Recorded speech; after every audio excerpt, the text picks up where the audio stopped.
Assalamualaikum warahmatullahi wabarakatuh. Kali ini Talkroom mengundang narasumber spesial. 2 minggu terakhir Kota Langsa dikejutkan dengan aksi dari Alaska.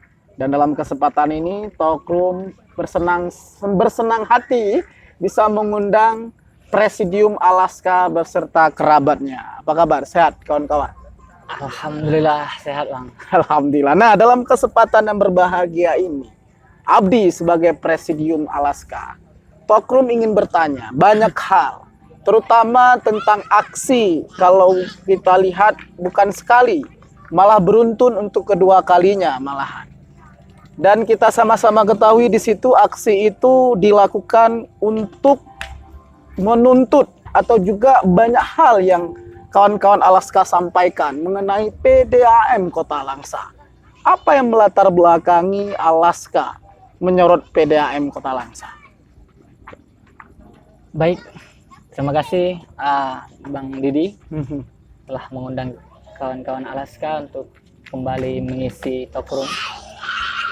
Kita langsung saja bang mempersingkat mukadimah. Kalau ditanya dasar kita aksi, saya dan teman-teman Alaska berpikir pemerintahan Kota Langsa hari ini ada kerangka berpikir yang tidak sehat sudah terjadi di tubuh pemerintahan Kota Langsa. Ya, salah satunya kita melihat badan usaha milik daerah ataupun hari ini sudah menjadi Perumda. Ya, terkhusus itu PDAM Kota Langsa bang. Ini kami coba mempelajari dan kita coba menganalisa sudah bertahun-tahun ini ada kerangka akal yang kurang sehat di sini bang. Makanya kami terjun dengan tema besar itu bongkar salah satu indikasi atau dugaan salah satu markas terbesar malapraktek KKN di Kota Langsa. Makanya itu kami coba mengkaji, ada beberapa kali kami duduk rapat, baik itu di berbagai tempat yang duduk rapat bersama kawan-kawan, ya ujungnya kami juga mengambilkan kesimpulan bahwasanya ini sudah tidak bisa dibiarkan lagi. Itu bang. Karena kami ya cobalah kita suarakan ini untuk kepentingan kemaslahatan yang lebih banyak gitu. Ya. PDAM ini berkaitan dengan kemaslahatan orang banyak. Dan akhirnya Alaska melihat sesuatu di sana nggak beres. Lalu apa isi tuntutan kawan-kawan ketika menyorot ada yang tidak beres di PDAM seperti yang Abdi sampaikan tadi? Dengan hasil kajian kami membawa 10 dasar. Membawa 10 dasar beserta 3 tuntutan. Dari 10 dasar tersebutlah timbul 3 tuntutan yang hari ini kami insyaallah lillahi ta'ala akan perjuangkan. Hari ini kami kawal sampai tuntas bang. Bukan hanya sampai copot, insyaallah kita kawal sampai baju oranye bang. Dengan beberapa dasar karena ya ini sudah tidak bisa dibiarkan lagi. Kami menduga, kembali lagi saya ucapkan bang, kami menduga dan terindikasi PDAM Kota Langsa menjadi salah satu markas terbesar malapraktek KKN di Kota Langsa. Dan itu sudah bertahun-tahun bang. Iya. Ketika ditanyai dasarnya, dasar yang pertama mungkin ya itu perihal penyertaan modal. Iya. Yang disampaikan, kami juga ada menyampaikan itu di aksi kami yang pertama bang. Kami membawa tuntutan 10 dasar dan dengan 3 tuntutan itu yang pertama ada mempertanyakan lah kerugian yang selama ini bertahun-tahun dari tahun 2015 sampai sekarang, ya, bagaimana bisa terjadi? Ya, kita mempertanyakan sih sebenarnya. Iya. Itu yang kedua, dari dasar tersebut, dari 10 dasar itu kita mempertanyakan penyertaan modal yang belum ditetapkan statusnya sampai sekarang. Iya. Itu yang kedua. Kemudian yang ketiga kita coba mempertanyakan setiap tahun merugi, tapi kenapa setiap tahunnya beban, baik itu beban pegawai, beban ini, beban itu, hampir semua real beban itu selalu meningkat Pak. Kemudian juga kita dasarnya setelah beban itu kita mempertanyakan juga suplai air yang diterima oleh masyarakat. Masyarakat telah membayar air dengan angka yang sangat mahal. Iya.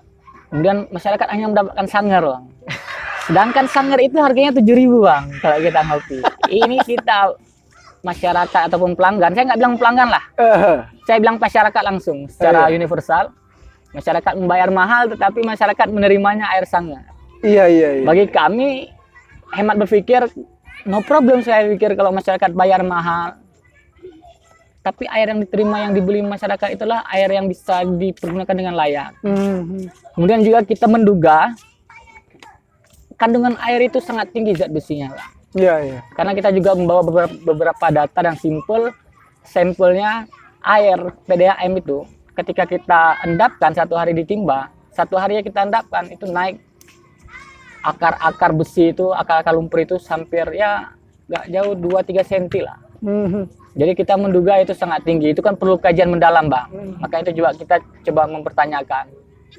Kemudian dasar kita lagi, kita sangat mengecam kenaikan harga air 25% gitu. Iya, tarif 25%. Tarif harga air itu 25%. Balik tadi, Bang, dengan dasar yang nomor sebelumnya tadi. Kami no problem ketika pemerintah menaikkan air itu 50% bakal no problem apabila masyarakat menerima suplai air yang memang layak. Iya. Bahkan bukan hanya untuk dimandi, dimasak, tapi bisa diminum langsung. 50% no problem.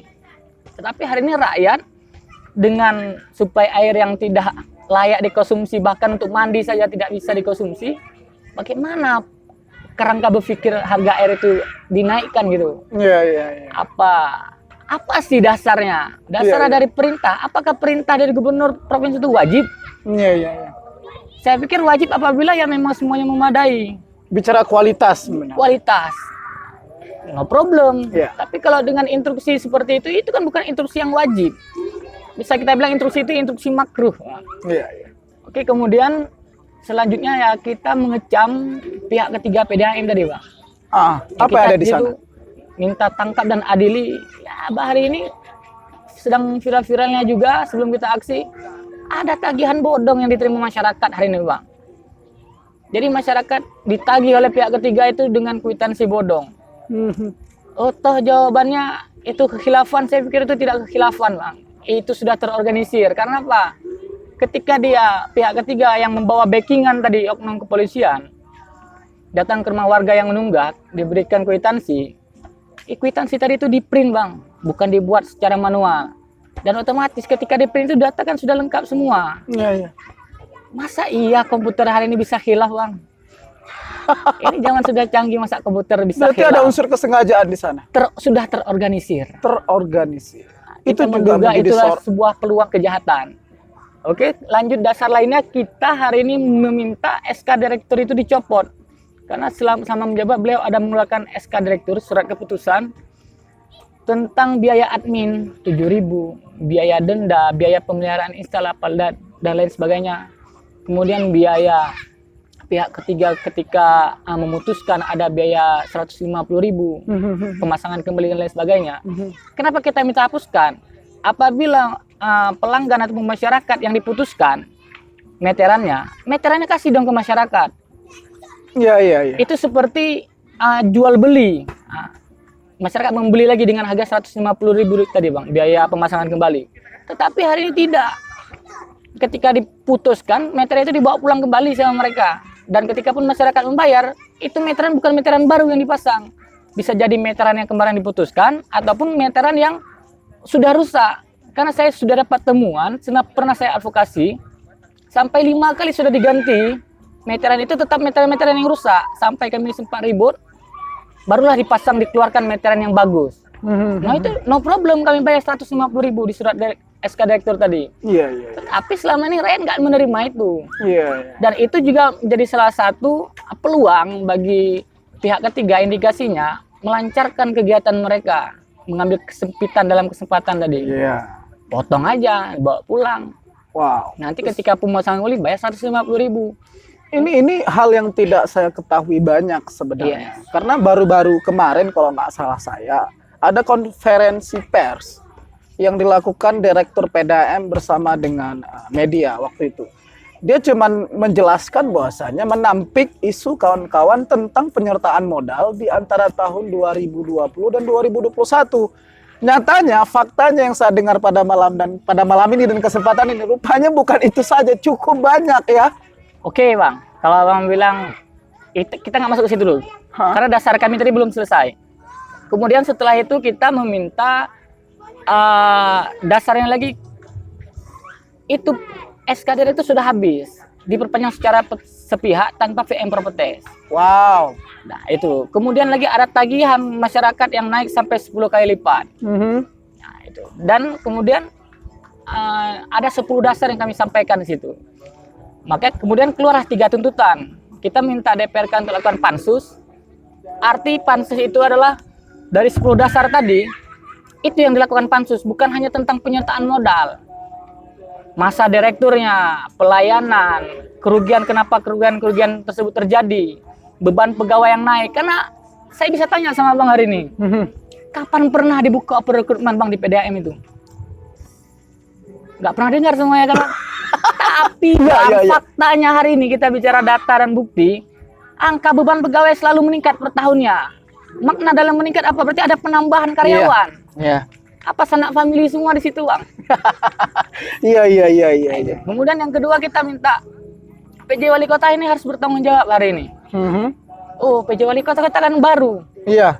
Memang baru menjabat sebagai PJ. Sebelumnya beliau adalah Sekda dan beliau adalah Ketua TAPK, bagian penyertaan modal untuk PDAM Kota Langsa. Bukan orang baru mestinya. Bukan orang baru perihal PDAM ini dia, Bang. Nah. Kemudian ketiga kita minta ya pihak aparat polisian dan aparat penegak hukum khususnya untuk ya cobalah membuka tabir ini. Iya. Kemudian juga memberikan sanksi kepada oknum polisian tadi yang menjadi backingan utang piutang tadi, itu melanggar kode etik dan itu sudah kita sampaikan. Lalu saya melihat kawan-kawan melakukan aksi di DPR. Oke. Ini kesepakatan semua apa yang terjadi menurut saya juga ini sepengetahuan DPR. Seperti penyertaan modal dan lain sebagainya. Lalu bagaimana tanggapan DPR ketika kawan-kawan bersilaturahmi 2 kali malahan? Gini Bang, kita melihat ketika kami aksi pertama kali, kami membawa poncong dan keranda mayat, itu sebuah bukti ataupun sebuah simbolis bahwasanya ya kebijaksanaan dan keadilan hari ini Kota Langsa sudah mati, maka kita bawa. Nah di situ selesai aksi pertama, kami juga berpikir ketawa pun kami. Ada upaya-upaya untuk mengcounter ataupun pengalihan isu terhadap aksi kami, yaitu dilakukannya yang di awal kami jumpai pamfletnya itu kapasitas pelayanan, FGD kapasitas pelayanan. Mungkin entah karena sudah mencuat itu ke publik, tetapi kita dapati ketika kegiatan itu berjalan, itu kegiatan pelatihan SDM bagi karyawan untuk PDAM itu sendiri gitu. Jadi kami buat aksi, coba upaya untuk membuat counter ataupun pengalihan isu, dibuat FGD pelayanan di pamflet, tapi yang terjadi hanya pelatihan SDM untuk karyawan. Wow. Maknanya hemat kami berpikir, selama ini SDM karyawan di bawah standar. Maka perlu dilakukan pelatihan. Dan pelatihan dilakukan setelah dilakukan demo, Bang. Oh, Selama ini kemana? Iya. Oke, itu. Yang kedua, kami lucu lagi. Kita Bang juga singgung. Aksi kami kedua, kami melayat ziarah. Tadi kan sudah mati di poncong, sudah kami bakar, sudah jadi abu. Kami melayat ke situ, kami bawa bunga, simbolisnya. Dan membawa payung. Payung hitam. Ya, persis seperti orang berziarah. Nah, ketika kami aksi kedua, sudah terjadi lagi upaya-upaya untuk pengalihan isu. Contoh, dibuat klarifikasi ataupun konferensi pers. Dan itu kan hampir menjadi bulan-bulanan. Karena ada ketidakseimbangan. Jawabannya yang kita dapat informasinya itu miskomunikasi. Saya pikir enggak, itu mencari pembelaan. Karena yang disampaikan di konferensi pers, kenapa hanya itu yang dibahas masalahnya, Bang? Iya, makanya saya... Abang tadi tanyakan, iya. Kenapa pernyataan modal katanya tidak pernah? Oke, Bang. Silahkan lah. Kami iakan oke. Pernyataan modal itu non-cash lah kita bilang. Sip. Selesai ya dasar pertama. Kami punya 10 dasar loh. Kenapa beban pegawai itu tidak pernah dibahas? Iya. Cari counternya gitu. Beban pegawai selalu meningkat. Cari counternya, kemudian dinaikkan tarif, cari counternya. Tagihan bodong, cari counternya. Jangan bilang khilaf. Mana ada counter khilaf? Betul. Yang lain cari counternya, jangan ini aja digiring opini. Iya, betul. Itu dia, Bang. Wow. Jadi kami pikir pembisingnya ini kurang sehat juga, kurang cerdas gitu, Bang. Jangan, masyarakat tidak bodoh lagi hari ini, Bang. Sudah cerdas semua. Jadi kalau untuk pengalihan isu, kemudian isunya hanya penyertaan modal saja yang dibahas. Toh kami nggak bawa penyertaan modal, kami bawa 10 dasar. Bagaimana? Karena contoh, Bang, di beban pegawai itu, dalam organisasi kami lah, kebutuhan semua sudah tersedia per itemnya itu sudah dialokasikan dana. Yang kami herankannya, Bang, ada beban operasional lainnya itu, Bang. Dan itu mencapai angka, bentar saya buka, kita bicara data ya, Bang. Itu mencapai angka 616 juta untuk tahun 2021. Kemudian di tahun 2020 itu mencapai angka 653. Sedangkan, Bang, beban pegawai sudah ada, beban pemakaian bahan kimia udah ada, beban bahan bakar udah ada, beban listrik udah ada, beban pemeliharaan udah ada, beban ATK, kantor, bahkan sampai beban kemitraan. Tahu Bang mitra kan? Iya, iya, tahu. Bawa proposal lah, apa segala macam. Itu saja mencapai angka, Bang, 230 juta sekian. Saya mau nanya, seberapa besar sih proposal bantuan untuk masyarakat, mahasiswa, lembaga itu dikasih? Iya, Kok sampai 200 juta per tahunnya? Beban sewa ada, bahan baku, pajak sudah, beban promosi ada, beban penyusutan, bahkan kita sayangkan beban penelitian yang nol, Bang. Iya, iya, iya. Jadi beban kalau di organisasi ada ketua, udah selesai semua rincian item sudah disediakan, ada beban tak terduga lainnya, itu kan dipukulin sama anggota. Ini sudah di dunia nyata masih ada, dan angka itu 600 juta per tahunnya. Wow. Bang. Ini luar biasa sebenarnya. Banyak sekali hal-hal yang mungkin dalam kesempatan ini orang bisa menyaksikan langsung dan mendengar bahwasanya banyak sekali permasalahan di PDAM. Makanya itu kami bilang, kenapa hanya counter di penyertaan modal? Oke, Bang, kita nggak masalah lagi. Non cash itu oke, terserah lah mereka kasih pembenaran apapun. Yang lain kasih juga ada pembenarannya. Iya, mestinya harus care, harus satu adil dong. aja counternya. Karena gitu. banyak sekali tuntutan dan masalah-masalah lain, tapi yang digiring seakan-akan penyertaan modal. Kok itu aja gitu dari kemarin. Iya, thank you untuk Abdi dan Alaska. Dan kali ini Talkroom sangat senang sekali. Satu lagi belum saya jawab. Silakan. Abang tanya tadi perihal DPR. Iya, DPR. Kami melihat sampai hari ini DPR ketika kami aksi pertama, aksi kedua, itu kami melihat tidak ada upaya-upaya pembelaan dari DPRK. Dalam konteks pembelaan bagaimana? Membela terkait apa yang kami sampaikan. Bahkan hari ini kami melihat respon DPR itu sangat kooperatif.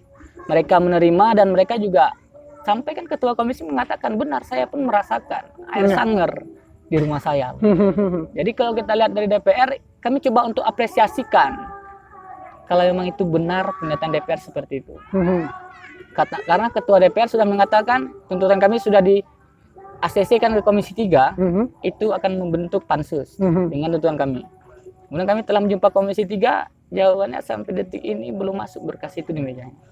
Kemudian tambahan bahasa ketua DPR, apabila mengganti diri ini menjadi sebuah problem untuk menyelesaikan permasalahan, kami sangat apresiasi itu apabila perkataan ketua DPR itu menjadi bukti. Iya, dan kita akan tunggu sama-sama. Yes. Artinya dalam kesempatan ini berarti DPR menyambut dengan baik, bukan sebatas seremoni ya. Bukan sebatas opini publik aja, Pak. Tapi kami butuh bukti. Baik, thank you Abdi. Kami akan apresiasi. Ini bicara waktu memang, dan kesempatan ini juga akan, saya rasa akan ada kesempatan lain Talkroom ingin mengundang kembali kawan-kawan Alaska. Karena bicara ruang PDAM ini bicara kemaslahatan banyak orang, dan alhamdulillah Alaska hari ini bisa hadir untuk menjadi pembawa aspirasi masyarakat, untuk menyampaikan keluh kesahnya yang selama ini kita cuma lihat di media sosial, masyarakat merepet-merepet, dan akhirnya hari ini kawan-kawan Alaska membuktikan dengan aksinya. Dan semoga apa yang disampaikan oleh Alaska, DPR betul-betul bisa memastikan itu bisa dipansuskan dan dieksekusi. Terima kasih buat Bung Abdi. Sedikit lagi, Bang. Oh, silakan ini. Ya, oke. Karena kami hari ini sampai hari ini sudah menunggu dan sedang menunggu kapan PJ Wali Kota itu mengeluarkan statement terkait PDAM. Jangan hanya mengeluarkan statement untuk travel box dong. Iya. PDAM ini lebih 10 kali lipat bermasyarakat lagi daripada travel box. Dan lebih banyak kebutuhan masyarakat di sana. Betul, kepentingan masyarakat lebih banyak di sana. Sesuai pasal 33 ayat 3 tadi. Mestinya PJ Wali Kota lebih prioritas PDAM dong untuk bicara. Tapi sampai sekarang belum ada saya lihat pernyataan daripada PJ Wali Kota. PJ Wali Kota belum mengeluarkan statement apapun. Ya, kami pahami ketika kita menyuarakan kebenaran kita akan melihat dua reaksi, Bang. Yap. Yang bijak itu bakalan merenung, yang kurang bijak bakalan tersinggung. Karena ya kita ketahui sulit meyakinkan lalat itu bahwasanya bunga lebih indah daripada sampah. Iya. Seperti itu, Bang. Terima kasih. Wow. Dan satu lagi, kami tidak akan berhenti di sini. Kami kawal habis. Setelah aksi ini kami sedang persiapan untuk berangkat ke Kajati Aceh. Kita komunikasi, kita akan bawa ini. Bahkan bukan hanya sampai Copot, insya Allah sampai dengan baju oranye. Akhirnya ini harus finish. Artinya Harus finish, bukan Bang. ini 2 kali ini belum selesai. dan ada Belum masalah. selesai. Terima kasih buat teman-teman Alaska. Siap. Mohon waktunya ke depan kalau Talkroom bisa mengundang kembali teman-teman Siap. Alaska. Dan Terima semoga kasih, apa yang diharapkan Alaska ini bisa betul-betul bermanfaat untuk masyarakat. Terima kasih atas waktunya. Assalamualaikum warahmatullahi wabarakatuh.